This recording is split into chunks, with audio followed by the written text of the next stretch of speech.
Now, a new study has found that serious shortfalls in the standard of healthcare for many Australians are a concern. Researchers from the Universities of New South Wales and South Australia looked at the treatment of more than 1,100 patients.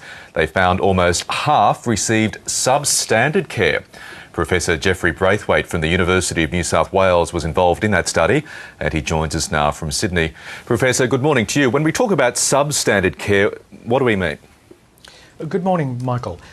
We found that about 57%, more than half of care, is in line with best practice, international best practice.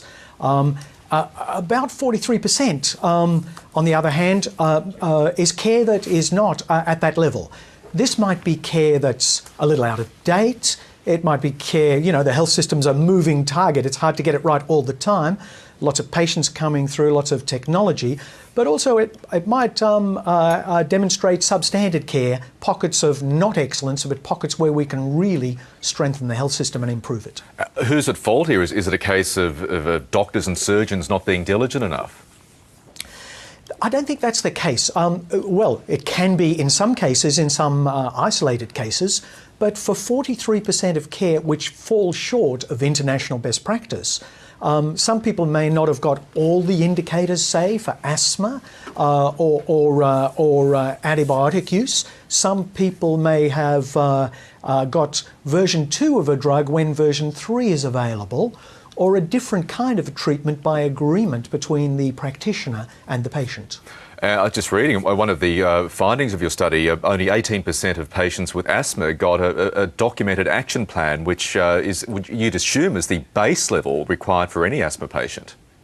Yes, this is one of the more troubling aspects of our study. 18%, as you say, of asthma patients. Most of the time asthma is not going to kill you, but it's really useful if you have a plan and you really are aware of that plan and you've been briefed by your doctor about what are the things that you can do to make sure that you don't get into trouble with your asthma. Jeffrey, how do we improve on this? How do we ensure that all these people in future years aren't getting substandard care?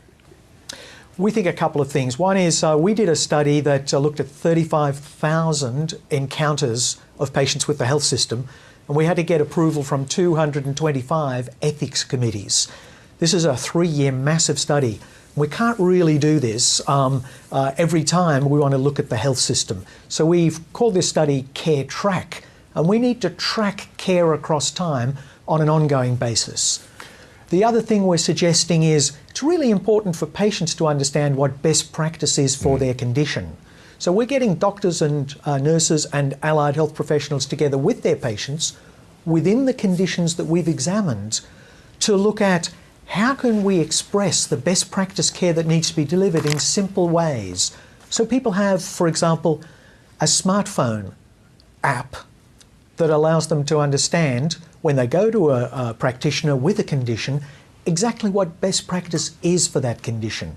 We're also working on Wikipedia entries to look at how can we express what best practice is and keep it up to date through the well-known Wikipedia system that your viewers will obviously access for other things in their lives. Jeffrey Braithwaite, we wish you well on improving that statistic. Thank you very much for joining us this morning. Thank you indeed.